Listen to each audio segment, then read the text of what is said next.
sing it one and all. Join in the chorus, North Melbourne's on the ball.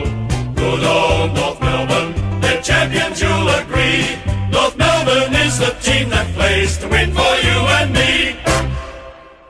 Welcome back, Shimboners. On today's pod, we have part 2 of our player reviews. We've got the Big Chief with us. We've got Fredo.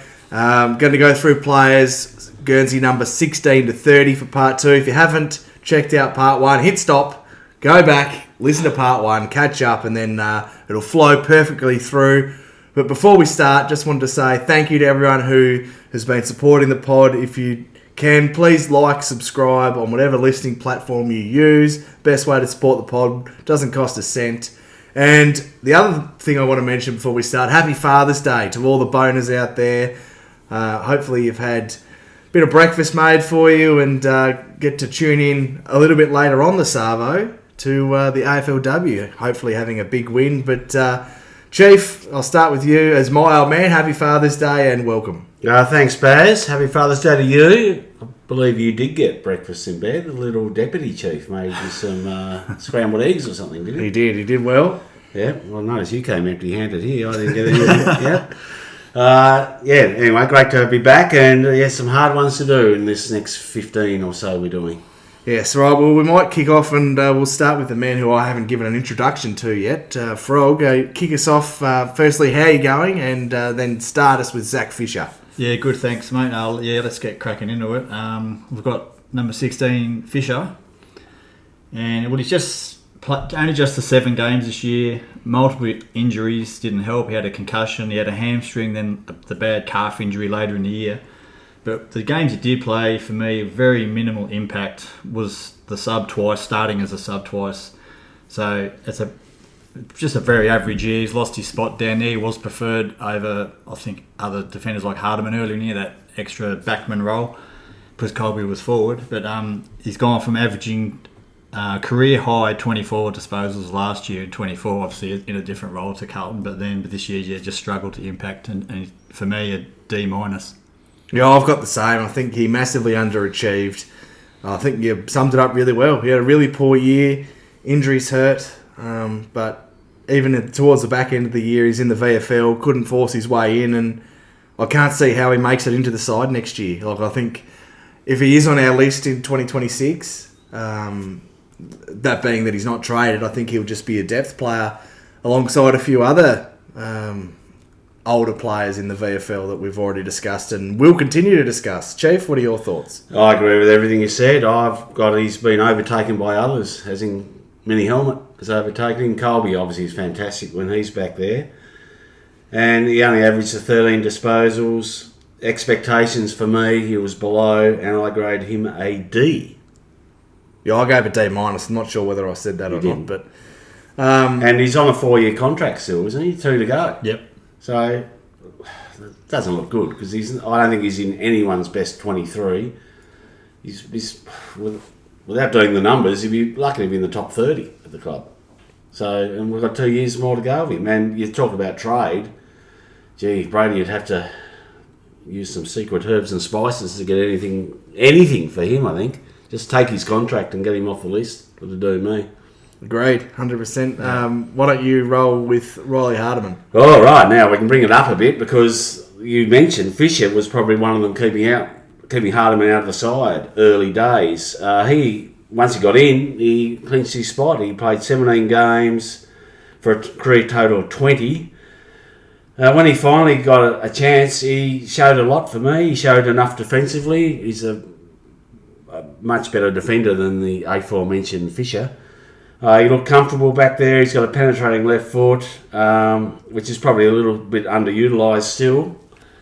He averaged the same amount of disposals as Fisher in 13, but I'd argue he's a more damaging. And for expectations for me, he met them. Once he got his chance, he solidified his spot in the back line. And I grade him a C.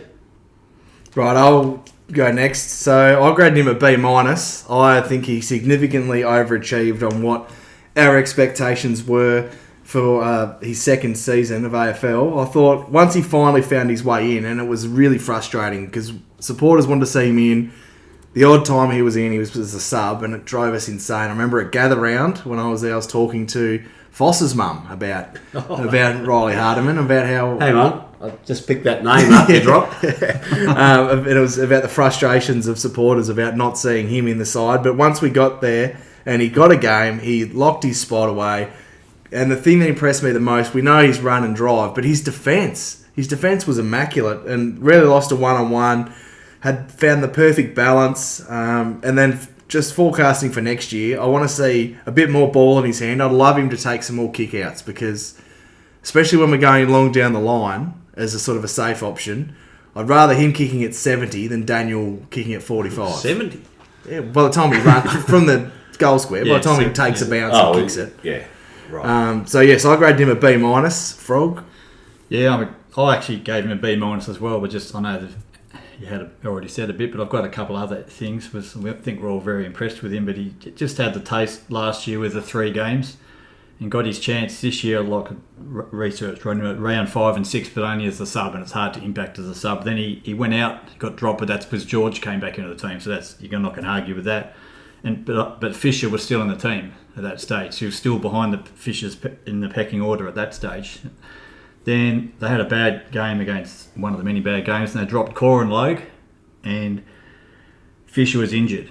Then they brought in Archer, Hardman, and Dawson, so they basically swapped half the defence out. And since then, he played the next 15 games and built really well.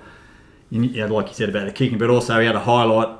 Still waiting for the rising star. He had 28 against Collingwood, who were in red hot form at that stage. So it wasn't the back end; it was still in the middle of the year when they were like the team to beat by clearly. And that's when he really used the kicking as a weapon. So I like 13-2 or something from memory. And, he started clearly outside the best team and basically almost cemented it by the end of the year. Pretty much has cemented it, I think. I agree. So that's why the B-. Yeah. I'm happy with that. Yeah. Right, you're a bit stiff with just a C. Well, I'm glad you asked me that because I'm rating mine. It's not on expectations. Mine's on AFL wide. So I think he's a C grade AFL halfback flanker or back pocket. Yeah, well, the reason he's not in all Australian contention. So there's a B-. No, I'm explaining how I do it. Whereas I think with your explanation, you were more of he was better than we thought, so we'll give him a B. Where I thought he was better than. I said expectations met, but still, if you look over the whole of the AFL, I think he's a C player. I disagree. I think he's a B-. And I argue because of his defensive side. That's more the grading I gave him. Because obviously just averaging the 13 disposals, but it's good to have discussion, good to be different. Yep, it is. Okay. And just on your point there about when all those players got dropped, that was after Good Friday from memory, right, yeah. When we finally got rid of a bit of dead wood that one of them made their way back in, which we'll touch on soon. But Chief, why don't you kick us off with Will Dawson? Big shotgun. Well, he played 5 games. He's 200 centimetres, so a proper key defensive height, which I love. And he's played 8 games all up. He played a monster game on Sam Darcy, arguably the best player in the league, Sam Darcy. And he beat him. That showed what he's capable of. And he also, one of my favourite highlights of the year was that mongrel he showed when he tackled. Who'd he done? Hayden McLean. Yeah, thank you. I knew you'd remember. The crunching tackle, that was fantastic. I think before he came in, he was tried as a forward in the VFL. But others were preferred over him in the AFL, probably to protect him. And I think he's progressing well. He only averages 7 disposals. He had that elite game against Darcy, which I think they almost whinged a bit because he was pushing him under the ball a bit with his body, and Darcy started to get a few free kicks for that after that. He averaged 3 tackles, which is rated elite for obviously a key post backman. For me, his expectations were met. I didn't expect him to be a lock this year in the team, especially when we've got more senior players, whether we'll get to them later, but they obviously held him out, talking about load, core, etc. And I graded him a C. Frog? Yeah, I agree with all that. He just had the block of 5 games, and unfortunately they're all bad losses, so that doesn't help when the ball's coming in, basically kicking it out and it's coming back at you, so that you're going to have goals kicked on you. But like the fact he shows a lot of aggression, and he's, like Chief said, with his tackling's really strong, and he's still just 19 the time of this pod, he's still only 19. So he's a baby, really, in footy terms, especially as a key position defender. Let's see as well. Did I say that? Yeah. Oh, we've all agreed because I've gone to C as well, and very similar to you, Chief. I think he met expectations. He had some good exposure at the top level. You mentioned his role on Darcy, that was fantastic. But then there was also, we've got to balance that. He got found out at times as well. McLean gave him a bath in that first quarter. Yep. And he had a few other problems, but that's all teething pains of a young key defender finding his way. I think another big pre-season ahead, and there's lots of noise about, Tyler Young, we mentioned last pod, and potentially bringing in a key defender. I'd love to see us back Will Dawson, because we've got a 200 centimetre full back that's going to be the future of this side. I hope next year he can make that spot his. And it might be a bit ambitious as only 20, but I'd rather us get games into him than someone from Richmond who's 26 and, he's not a world beater, is he? So unless we can bring in a true Cal Wilkie sort of player, not saying we're in the mix for him, but someone like that, then I'd love us to back in Dawson and get games into him. But yes, we all gave him a C. Next one, I'll go first because I've got a bit of discussion point on this man, and that's Griffin Logue. Clearly underachieved. I gave him a D-. My question to you guys is, how much is to blame on Griff and how much do we blame on the system? Because that's the big question. And I think we'll get to that in a second, but he lost way too many one-on-ones. He gave too much leg rope, and there was too often I thought that he was generally uncompetitive. Now, I reference the game down in our neck of the woods in Launceston against Marbial Chol, where he just looked like he couldn't be bothered putting work in. And Chol just flew past him, kicked, what did he kick that day, 5 or 6? 5 of them. But my closing point with Logue is I hope, for the team's sake, that like Core, he's nowhere near the best 23 next year. What are your thoughts on all of that? Frog can go first. Yeah, I'll back up what you said there. I think he actually, when Core got injured, it was Logue who replaced him. So basically a like for like in underachievement and big dollars, which I've also mentioned with the other guys. That's not, we've talked about them, but Core, Fisher, Tucker, and Logue all on big dollars, and all basically not in the best 23. How's Tucker on big dollars? Yeah, well, he would be. He wouldn't come for 3, would he? They're picking out. They were all dropped this year, so others have gone past them. Yep.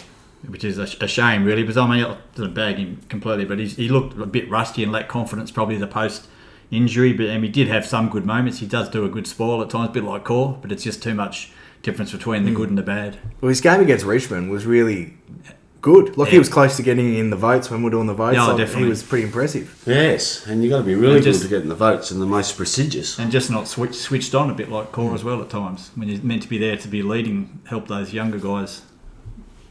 But before we get to you, I'll put my hand up because in the pre-season, I had reasonable expectations. I thought him coming back in a full pre-season, obviously he had the ACL in year 2. Year 1, I thought he looked pretty good at times, but it was just a major disappointment. I thought he'd be one that would shore up our defence, not make it worse.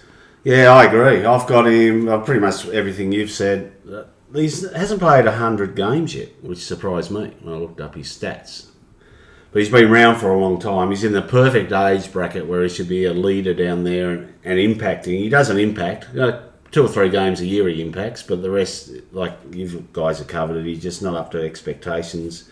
Average 12 disposals, 6 spoils, which is, as Fredo said, and that is above average. So he can do that when he wants to. I think for expectations, I've got well below. I mean, he should be a lock. He should be one of the first picked in our back 6, and he's not performing to that. I'll grade him a D. Yeah, with the coin he's on as well. And he only got a D because of a couple of good games, got him above a D-. What did you go? I gave him D as well. D, yeah. Really frustrating. And with the salary packet he's on, it should be he's playing 2 or 3 games underachieving, not the other way around, playing 2 or 3 reasonable games. Yeah, and there is a lot of ball coming in, and we do try and play a high zone defence, whatever, which means you can get caught out the back with that lack of pressure. But I mean, you got to be able to read the signs. You got to be able to read the signs if you're playing that. And I think the one who does it the best for us of the keys is Toby Pink, which is an indictment on both him and Core because they've played a lot more games. And I mean, Griff Logue was a first round pick, so he had talent as a junior. And I was pretty excited when we got him. I thought he'll be good for us, but he just hasn't lived up to that. It's certainly post-knee injury. And the thing that frustrates me with him as well is, and I'm not saying this is the case, but he looks really lackadaisical. Like you see Chom and even Pink, like they're fighting to get to the contest, and might just be the way he runs or something, but it doesn't look like he's not on the George Wardlaw where he's busting his ass at every contest, is he? And that's another thing that frustrates myself and a lot of supporters. Yeah, it's hard to tell just watching mostly on TV what they look like, but he doesn't look like he's hurting as much as certainly a Chom. Like if Chom gets beaten, and they're all going to get beaten at some stage, but it hurts Chom, and he makes sure he does his damnedest not to lose the next contest. A bit like Jay Archer. He's the best at the club for that. Yes. We just don't want to be beaten by anyone. Next up, we've got Nick Larkey. Frog, kick us off. For me, he started really well, then had a very lean 2 months. He kicked 9 in 8 games, which isn't good enough for a former All-Australian forward, for mine. But then back into form with some big games towards the end of the year, but unfortunately did a PCL, which sort of a bit of a bad end of the year for him. But I've given him a B, but for me, like he's good, he's quite good, but I think he needs, we all said it before, present to the ball, carry more often, and work on a bit more contested work, which I think he did improve at times this year. He was a bit better. He needs to be on the one-on-one a bit, hold his ground a bit more, find the weights room, and maybe on the loose balls he probably needs to start dishing it instead of trying to do the dummy step with it. It's not going to work much. There were probably, I think the opposition's onto that, and push the defensive intent up. Just got to look at the bloke they got in to help him, Darling, and then Curtis or even Constandy. Like they're working a lot harder than Larkey's. Then you need to know more than the token jog. You've got to hunt someone down like when he didn't get it free, and he went and nearly snapped a bloke in half with a tackle. Remember? Yeah, on the goal line. Is it against Freo? Yeah, something like that. Yeah.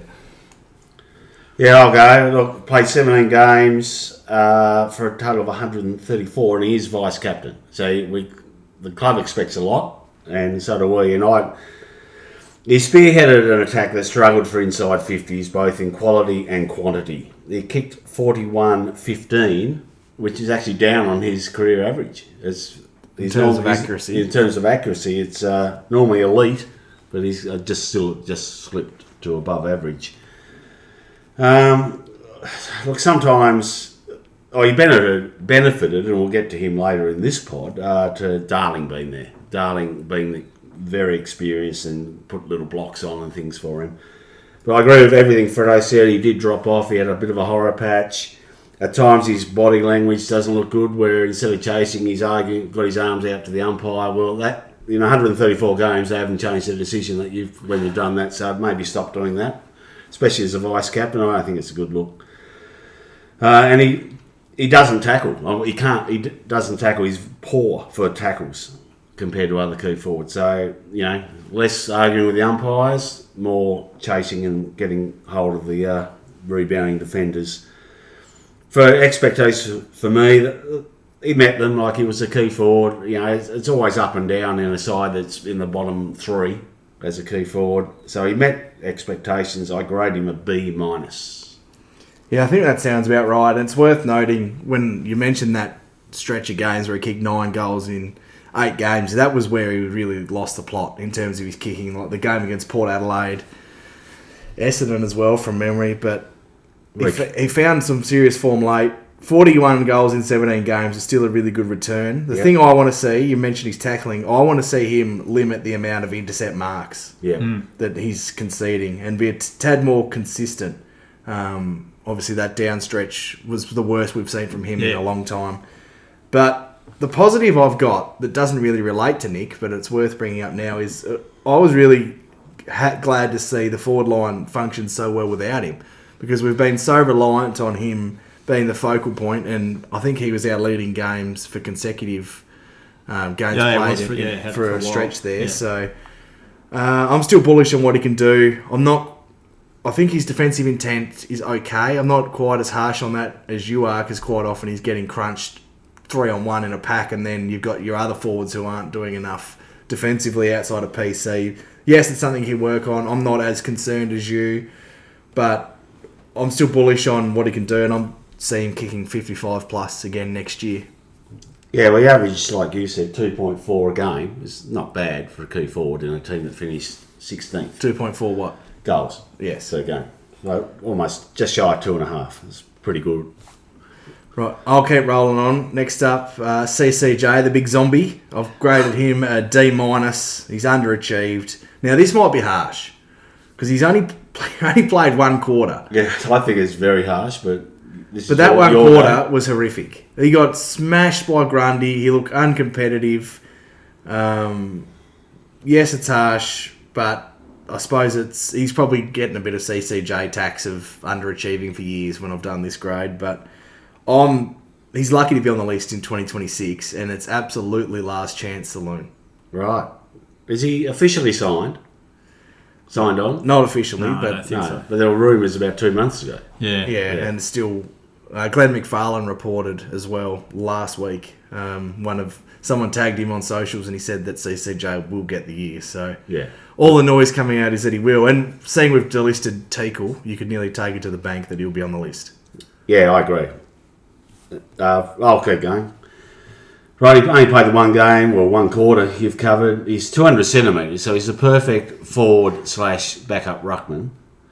And he's only played 32 games. He's came off a major Achilles injury and had setbacks all over summer and pre-season. And we was about a month or two behind Goad at one stage. Yet he managed to get a game and poor old Goad didn't. So I watched a few of his VFL games, and for a bloke who came off that injury, he was playing in the ruck, and he was doing really well. Well, ruck forward, because obviously Goad was the main ruckman, and I thought he showed some really good form, and obviously came in when my man got the suspension. But then, it was Grundy was doing what he liked, and then he got injured. So expectations for me, well, he met them. He got over his injury finally. He came back and showed enough in the VFL. I didn't grade him because I can't grade him off a quarter, and I don't grade off VFL form. So Yeah, I think you both covered it all. I've just summed up with he's at the crossroads. But if with Teakle gone, he might, unless we pick up another journeyman ruck, he probably has to stay on the list, because you wouldn't want to back Goad in at this stage if the other big fella goes down, the X. No, I think you're right. Yeah, Goad would love him if they change the silly sub rule. He might get a few games here and there. He can just play 40 minutes or something. yeah, and it's Whatever. it's a massive pre-season for him. Yeah. He's got to knock Darling out of the side, and I can't see him doing that at this stage. But he's got a full pre-season to do it. Yeah, and you mentioned the abolishment of the sub rule that we're all expecting. That it gives him the perfect opportunity to be the second ruck, play some forward time, Yep. and cement his spot. But I feel like we're having the same conversation each pre-season with We are. CCJ, Yeah. and we're just not seeing it. Injury, of course, plays a big part, and the Achilles hurt. But even last year, like, he was being gifted games before he did that Achilles. Like, we were all screaming bloody murder on this pod to get him out. Yeah, he'd have a good quarter or so, and Yeah, then just drop away. Exactly. So Well, he came in. Everyone was raving how big and huge and fit he was when he first came to the club under Noble. He played that first handful of games and looked absolutely useless. yeah, live with JHF. He was a good mentor. Yeah. For it. But he didn't look like it, did he? He was dropping chest marks and just didn't look like he was going to be... He came in as I like to say, the great hope, and hasn't lived up to it. But he's got one, probably... Well, it'll be his last year for absolute sure. So he's got 12 months to prove us all wrong. Correct. I'll go next with Taylor Goad. I know you don't grade VFL, but I will. I'll just give him a C. I think he did what we all thought. Another good year of developing. He was really close towards the back end of the season to getting a game. There was lots of discussion with Clarko and reporters. Another pre-season of getting in the gym with the weights. I'll be pairing him up with PC, get him to sort him out, get him benching, and Ruckcraft with Monkey and X. But he's another one that the abolishment of the sub rule, as you mentioned, he could come in and play limited game time, get that exposure. But I just want to put out a gentle reminder just to our supporters not to get carried away with expectations. He's still young, and we know that young key position, particularly rucks, need patience. Look at Big X. We'd all written him off, and yes, I had. Not all of us. No, not all of us. You were still bullish another one on that him. didn't. Clarkson named him in the first game and had gold in the VFL, and that was a correct call. Yeah. And he just happened to bloody break his foot in his first game. Well, we were at that game. We were. He was going really well. He was. So, Yes, I think he'll still be an absolute star and can be, but it's just a gentle reminder to temper expectations, particularly as he'll only be 21 next year, of what he can do. But the signs are looking good. Yeah. Well, from last year, he was just basically running around in the VF. It wasn't really just learning a few things, and he improved a lot. But yeah, it's another massive step to even get in the team. Then another thing to impact when you're potentially rucking, even if it's only for a few minutes against people who basically just push you out of the way. And he hasn't probably quite learned any forward craft to go up there yet. So that's a lot of steps still to go. So yeah, definitely hold the expectations. But he's certainly looks like he's working hard, and he's got a bit of mongrel in him. He hasn't got the build of X, but he's certainly learned a bit of anger. Got the anger. Got the angry pills. Yeah, well, best thing about him, 207 centimetres, a proper, decent, monster-size ruckman, and he's one of the quickest over 20 metres, if not the quickest. Now, I saw in the VFL a few times he got that loose ball, ground ball get, and don't worry about handballing it to the Will Phils of the world, just sprint off because he's much quicker than him. Nothing against Will Phil, of course, pod favourite. So I thought he was really good in the VFL, and yeah, was he emergency a couple of times? He was certainly close to being once selected. at the end of the year he was. Yeah. I think we were calling for him when Big X went out with his suspension, but they went with Teakle instead, probably to protect him. If you go rewind to his first year, they played him back a lot, and he was hardly touching the ball. He's doing about 2 posies. Fullback, and there was a bit of he's a Jacob Edwards 2.0, but he was only 18, 19, so yeah, when he got the first ruck gig in the VFL, and he was very good, I thought. And I watched the whole game against Sydney, and he played on Green, who you might remember in that draft was a ruckman and rated the number 1 ruckman. And was he taken before him? He was taken 1 or 2 spots before him, and he smashed him. So beat someone very similar. So expectations, he exceeded mine because he did so well in the VFL, and I didn't grade Coleman Jones because he didn't play enough, but I've graded him. I've given him a C, even though he didn't play. I just thought he was really good in the VFL, but obviously to get a higher than a C, he would have had to break through for a debut game. So that's why he's only got a C, even though I thought his VFL form was good. But that is 2 or 3 cogs below AFL. So yeah. Frog? Another one. Oh, I've already done. Sorry, Goad. I was going to throw to Jordy Payne for you. Another thing on Goad could be handy. The fact that he's he's tall.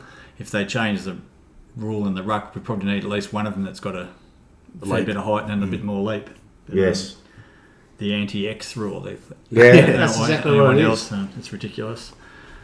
Oh yeah, so Jordy Payne forced his way in when the opportunity came, and with a good patch of obviously VFL form, and certainly attacks the ball hard and a nice kick, and seems to have a good footy brain, I think. But it's going to be a hard forward line for him to get into, and may even still struggle to keep his list spot. But can't fault his endeavour, and I've given him a C-.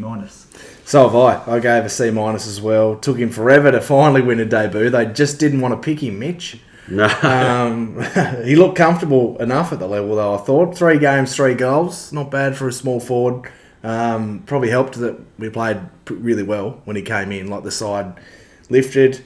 I hope he's on the list in 2026 in some form. I think he might be the one squeezed out, delisted, and potentially re-rookied. Still waiting to hear on the list spots. Any danger of Sonia or Jen or someone going to the AFL asking for those 2 to remain, seeing we're bottom 3 again? But yeah, he's one that I think has potential. So I gave him a C- as well. I don't think they'll keep those spots. We should though. Like, they should be there until you rise up the ladder. Gold Coast had theirs for ages. They were still finishing 10th and had them. And they had more than 2 extra list spots. Oh, they had 10, I think. Yeah, didn't they? exactly. Including access to the Northern Territory players. Exactly. And the local ones as well. Yeah. They gradually got cut back, I think. And their handout was They got Noah what they Anderson. Ours was Logan Tucker. They got what they wanted. They won a final, so Yeah. the AFL will tick that off in their little secret book. Yeah, now they got the semi-final up in Brisbane. The Q Clash finally means something. Right, Jordy Payne, only 3 games, you've covered that. Kicked 10 goals in 2 weeks at the VFL level to force his hand here, to force his way in. And then averaged a goal a game. He did get subbed out in one of those. So that's what you want from your small forward, a goal a game on average. For me, expectations, he met them. He was played all over the place in the VFL, so they were developing him, giving him different weapons or different look in different areas. He had midfield time, he had forward time. I gave him, same as you guys, C-. Yeah. Right, another one. This one's going to be hot discussion as well. Someone I found really hard to grade. Next up, we've got Tommy Powell. So I've gone with a C. I think Tommy's upside, like his top end, is quality, and he showed that he can be elite in those areas. The game against Melbourne in round 2, he was electric. I think he had 35 and led the way. Was our best player on that day for mine. Along with Chom. He's getting pushed out of the midfield, unfortunately. Too often he's in and out of games, can't make his mark. He's had ample opportunity in there. I think he'll still play in 2026, but the question for me is where? And I thought at times that we saw last year when he was off half-back, he'd rack it up. He's a good user. He's a good decision maker with time and space. So I wouldn't mind seeing him potentially trialled there again, because towards the end of the season he was playing a bit of half forward, a bit of wing, and a lot less centre bounce attendances. So I've graded him a C, and I wouldn't say I'm worried, but I'm concerned if he can impact outside of the midfield. Yeah, I found him very hard to do as well, because his good was really good, but then other times he seemed to go missing, particularly when he didn't have the midfield attendances. But I don't think his defensive element of his game's high enough in this modern era of can't just be a ball hunter and gatherer. You've got to be able to do some defensive work. I think he's good when he's got a bit of space and time, hence you on the wing. He averaged, he's one of the few who played every game. So he played 23 games this year for a total of 91. So he should be, you can't say he's young anymore or he's inexperienced, because 90 games. Brad Scott, remember, used to always say, wait till we get 50, 80 games into these players. Well, he's at 91, so he's gone through that. I don't think we should be listening to anything Brad Scott. No, but I remember we listened to that for about 6 years when we kept finishing just outside the 8. He averaged 23 disposals, which is rated above average. 5 tackles, which surprised me, which is above average. 4 clearances is above average. I think he was second in the tackling for the club. Yeah, okay. Behind Cherry from the top of my mind. I could be wrong. I noticed when I looked at these, a lot of our midfielders were above averages, because we did actually win a lot of clearances. So maybe that's why. Expectations, for me, he met them, and I grade him a C+. Like, he just got to plus, probably. It's hard to grade midfielders when you think, well, they're having 23 possessions, but you've got to remember their opposition are getting just as many and maybe being more effective with them. And a couple of times, I thought he could have... This is going to sound really harsh, but there's that one game where, from the camera vision, it looked like he didn't go hard enough. And they off to a loose ball when they're coming directly at each other. And I know you've got to protect the head and everything, but I think he could have got there first. Was it against the Dogs? I think it was Ed Richards. Yeah, it was Ed Richards, and I think he kicked a goal or set one up. And that's very harsh, because that's one out of 2,000 moments he probably had during the year, and we've isolated one. I'm going to isolate another one now. There was another game late in the year where I thought you could just see him on the side of the camera just jogging, and I thought he could have come in and laid a bump on the opposition. I can't remember who it was, just to put pressure on the ball, and he was in that jogging mode, and we know we hate seeing the midfielders just jog. It's like when they chase in about 3rd gear, then they think, chance of catching him, and they suddenly go to 5th or 6th gear. Well, go in 6th gear the whole damn time till you're exhausted. That's what Georgia do. And that's the bar you're getting marked against. Because if he can do it, everyone can do it. Anyway, that's my rant over. I'll calm down. All right, I'll be different yet again. I think he's been a little bit undersold by a lot of supporters. Like, he's a bit inconsistent, but he get top 5 in the SID last year. Yep. So he probably won't this year, but having said that, he's gone from 20 to 23 disposals a game. I know it's only 3, but it's upward trajectory for an under 100 game player. Career high tackles, career high inside 50s, rebound 50s and clearances.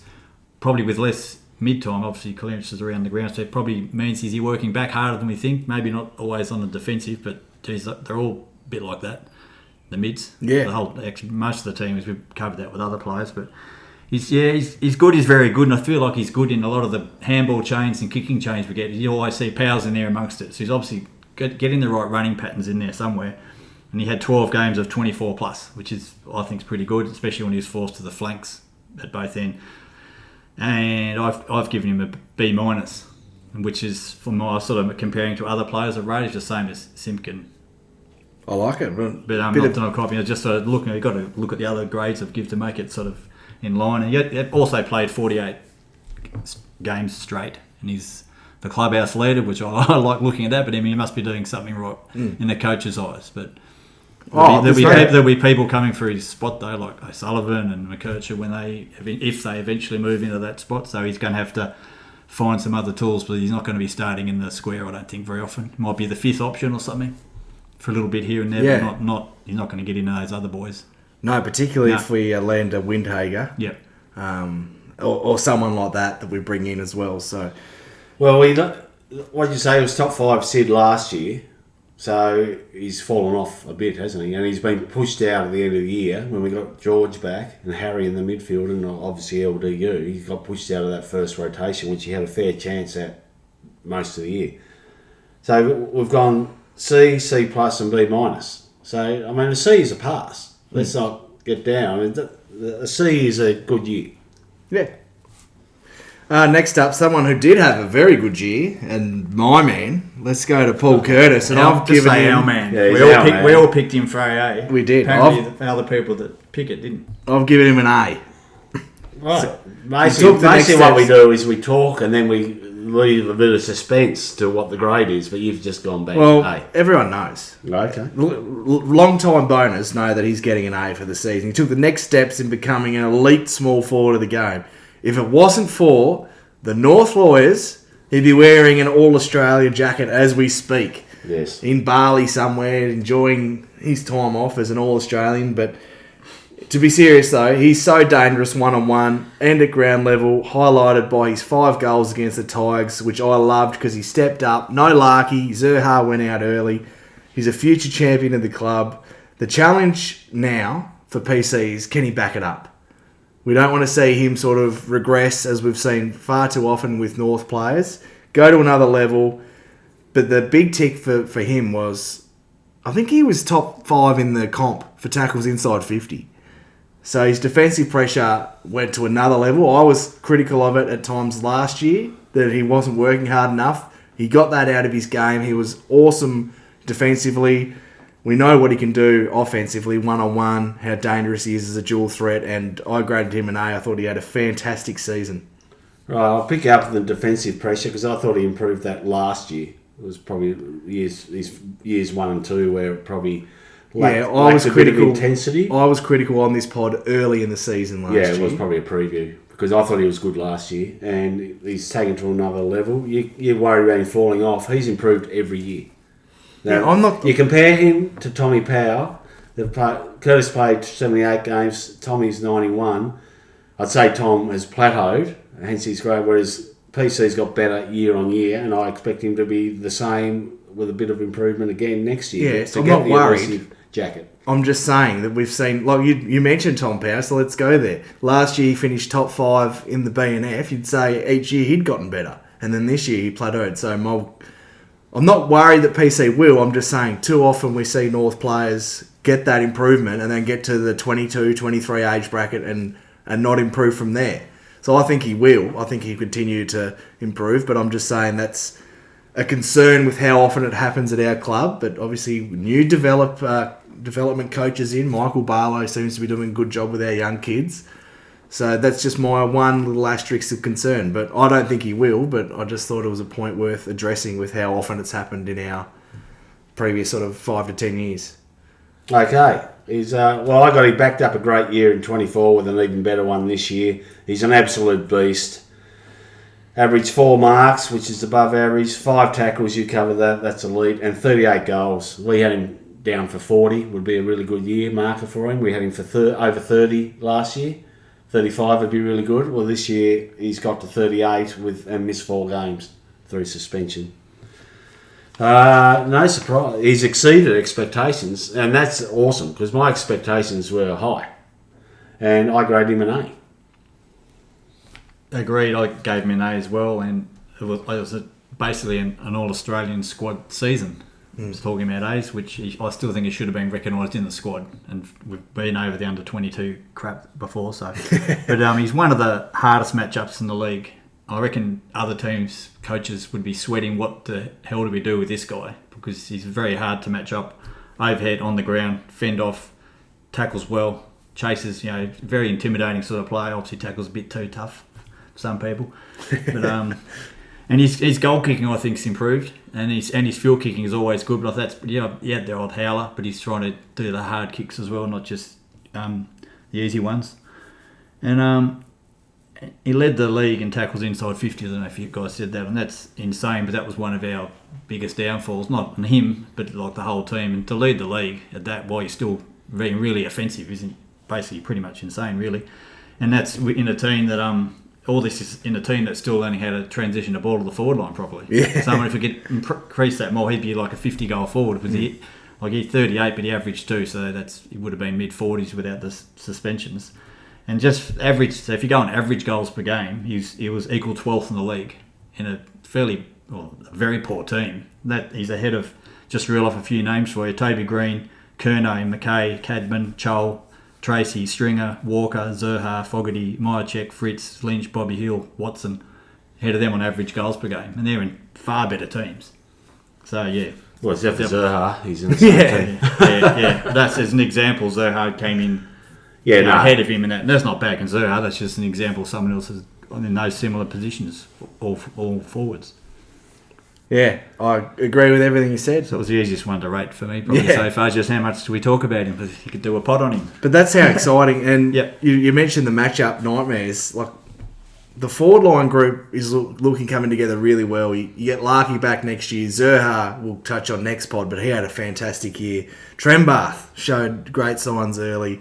Darling plays a role. Like it's just going to create issues, and because he's not the sole focus, because you got your Larkies, your Zerhas, he's going to get good looks at it, and that's where our rise can come with a really damaging forward line if we could fix up some defensive issues. Why don't you kick us off with Luke Parker?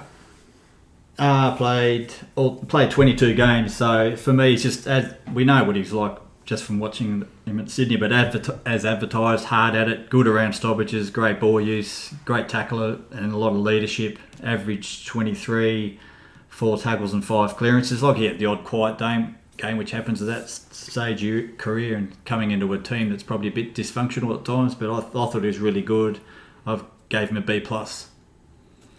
Right, yeah, I agree. 315 games total played after playing 22 with us this year.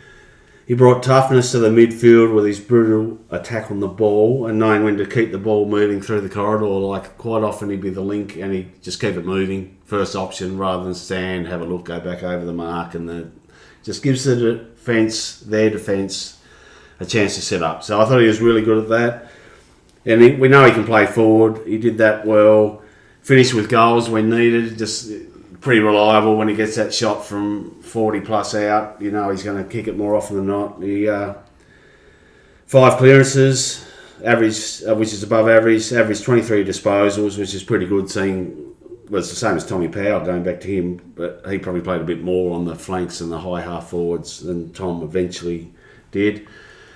For expectations for me, well, he exceeded them. I had pretty high expectations. I thought he was really good. I gave him a B, but probably more importantly for him and his very good CV, he became the 5th member of the CCC.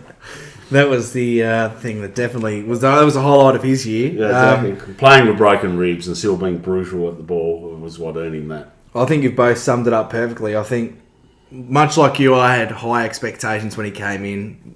We've mentioned a few times on this pod that prior to him coming, we liked the way he played at Sydney. He was one of our sort of favourites from another side of the way he went about it, but he delivered and some this year. He was a perfect leader, played through broken ribs, tough defensive mid, and he was consistent, and the leadership was there. I love your point about when he takes marks in the corridor, and quite often we just push back and allow the numbers of the opposition to get back. He just gives that release handball to a Foss or whoever it was running past.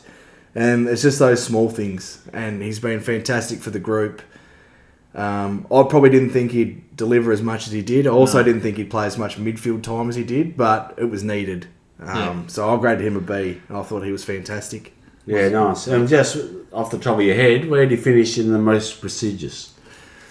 I think he was either 5th or 4th. He was definitely top 5. He was top 5, so that's a great effort. And he was stiff. He was stiff a couple of times not to get in the votes because he was quite often the 6th or 7th best player for us. And just on, I reckon, I don't have the stats in front of me, but his goal kicking in crucial times, I'm thinking the game at Optus in Perth, against Freo, he just kicks clutch goals as well. So big tick for his season. I'll keep rolling. He probably didn't kick as many as I thought he would, but that's because he ended up playing more, like you said, more centre square mid because he had to, and it worked. That's the good thing with him. He can just does both and does it. I'll do that. Jump straight into it. Oh, he's a great team, man. We'll quickly roll through Miller Bergman. I didn't rate him. Rated him INJ for injured because unfortunately he had the ACL and he's been delisted. Worth noting, I always have a soft spot for players who get drafted who grew up supporting North. Yeah. So I wish him the best. Hopefully, we all dreamed that could have been us, but Yeah. we weren't nearly good enough. I hope he can go and play some VFL somewhere and put together some footy and get another chance at it because unfortunately he wasn't able to grasp onto his limited opportunities with us, but we wish him all the best. Yeah, 2 years ruined by injuries. So it's just a brutal game. And he's so far back in the pecking order now of the half-back flankers. Like we spoke about Fisher. You know why? Because he's not on the list. Yeah, well, I meant before he was delisted, yeah. But, I mean, that was an easy delisting for us, wasn't it? Well, Anyway. yeah. I had a little bit of a look at the selections earlier in the year, and he obviously didn't play, but he was named emergency twice in the first 4 weeks, which was another player I forgot about before that would have been ahead of Hardman, who wasn't being emergency. So then to do the ACL, obviously that's shattering, but obviously early on they had him in the top 25 or so players, but to be named emergency that early when there wasn't many injuries at the club at that stage, I don't think. So it's a shame for him. If that doesn't happen, he gets to run of games. Could have been played the whole season out. We'll never know now. It's just part of footy, unfortunately. You feel sorry for him. Yeah. Yeah, I got him expectations below, obviously because he didn't get an AFL game, and I didn't grade him because you can't grade off an ACL. So. Why don't you keep rolling then, Chief, with Jack Darling? Oh, big JD. He played 22 games, 191 centimetre, third tall, but he plays second tall. He had a very good season. He allowed your Zerhas, I'll do the plural, your Zerhas, your PCs, your Larkies to thrive. Because he'd do the bullocking work, the selfless blocking, the team play, the opening up the space. He was good down the line.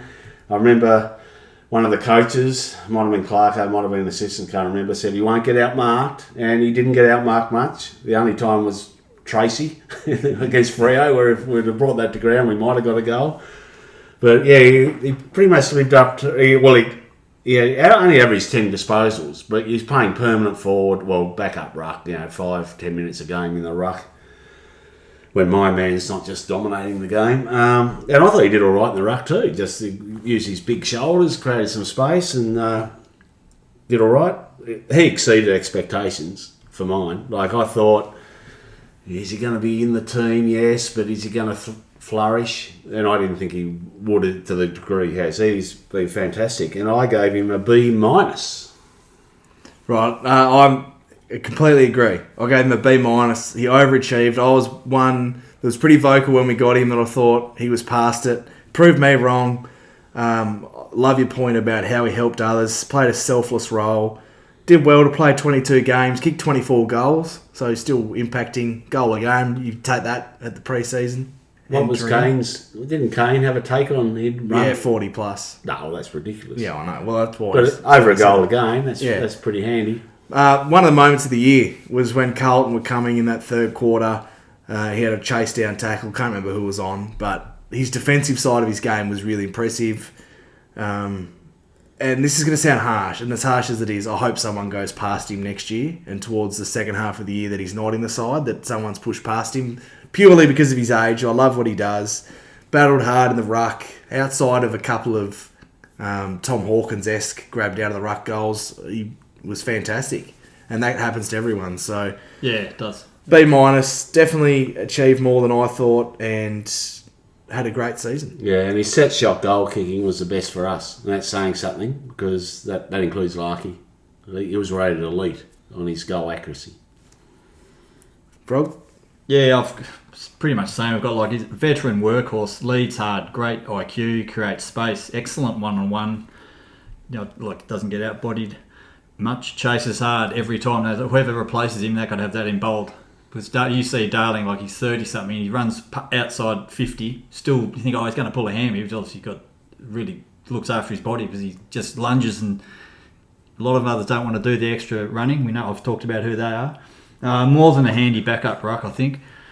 It's better than playing a second ruck like a Teakle for mine to someone that's actually a forward that runs in. I know a lot of people, Teakle should do it, but what's he going to do when he's, or Teakle or wherever it may be. So, Chief said, he's 24 goals, 8. And that's really good for the fourth option. He's not going to kick 40 if he kicks 40 as a fourth option, it will be showtime.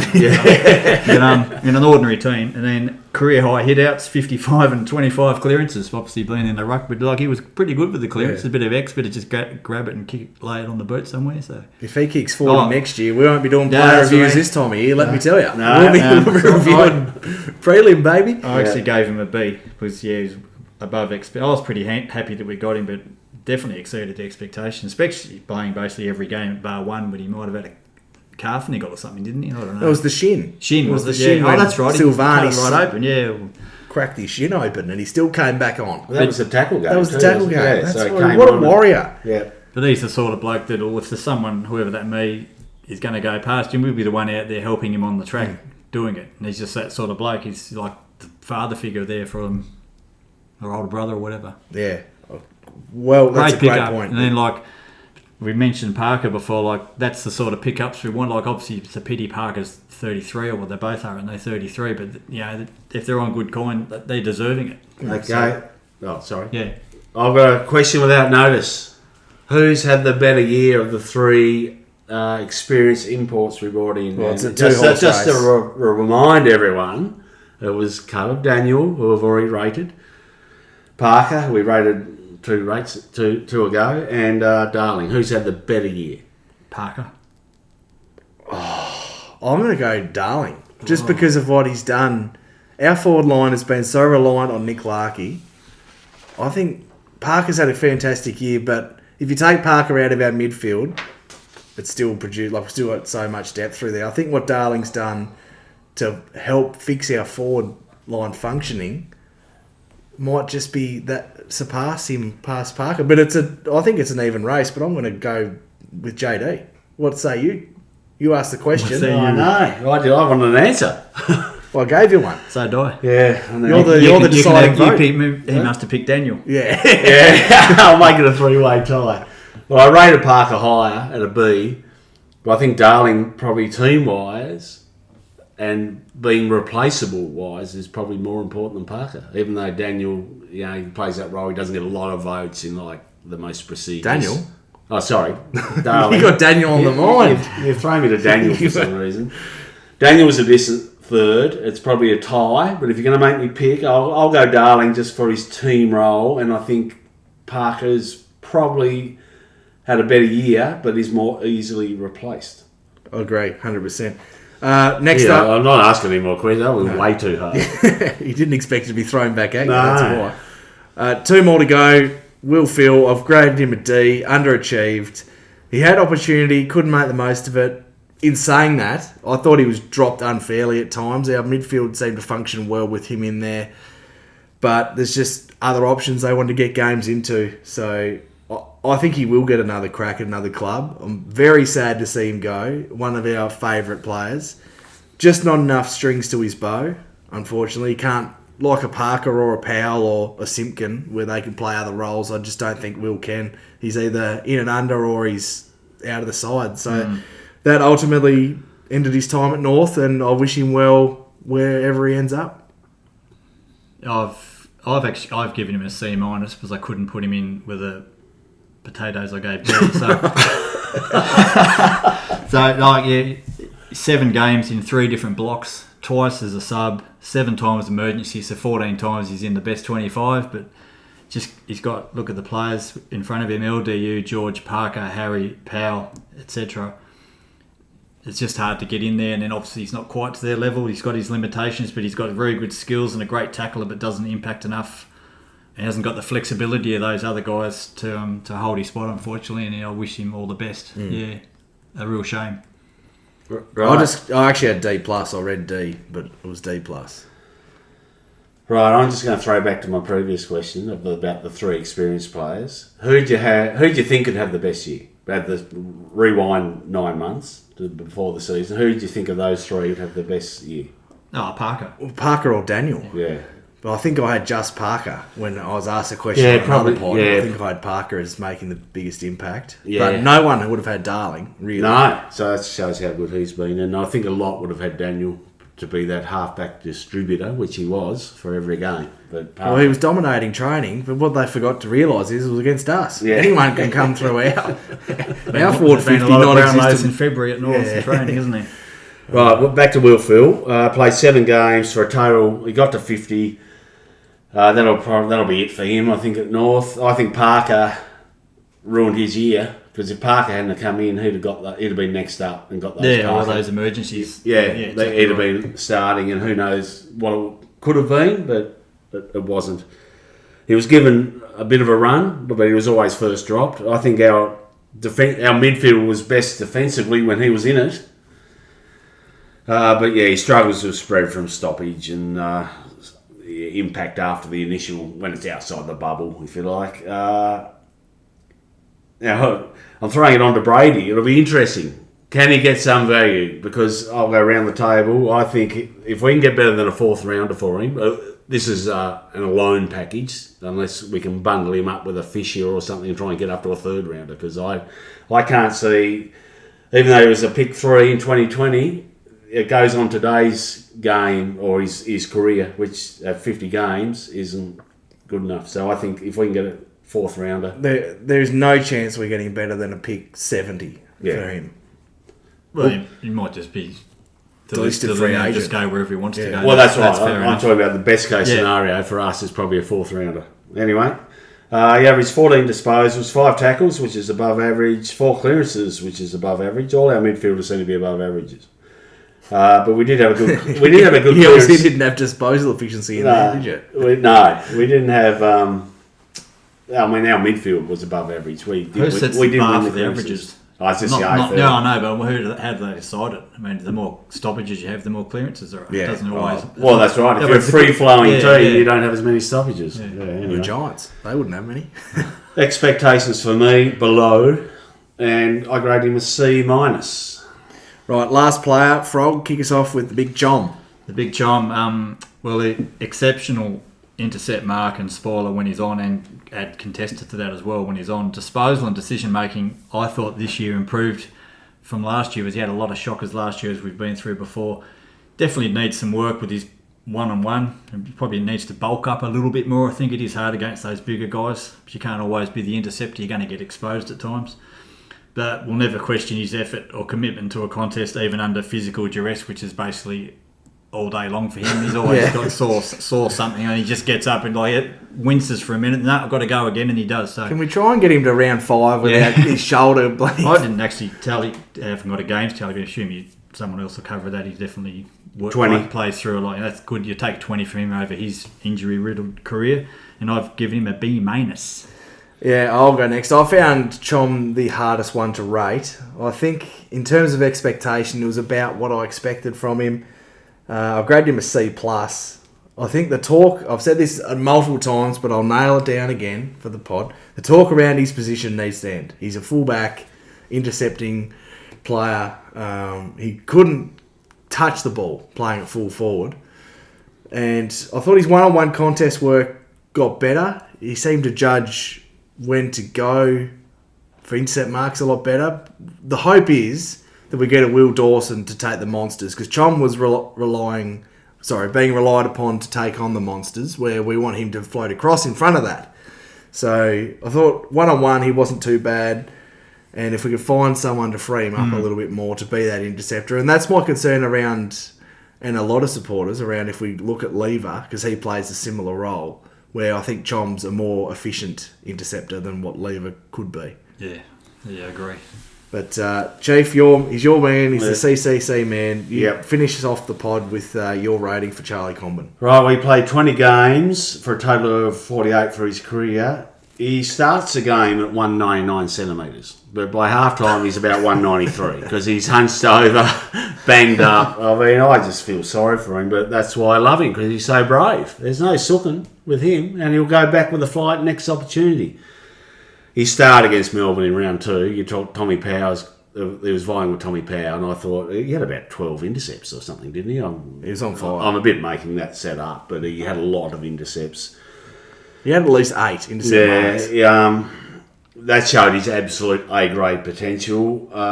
He still needs... I think he improved his one-on-one, but it's still a work in progress. He's got to get better at that. And you covered it. Best utilised as the third-up interceptor.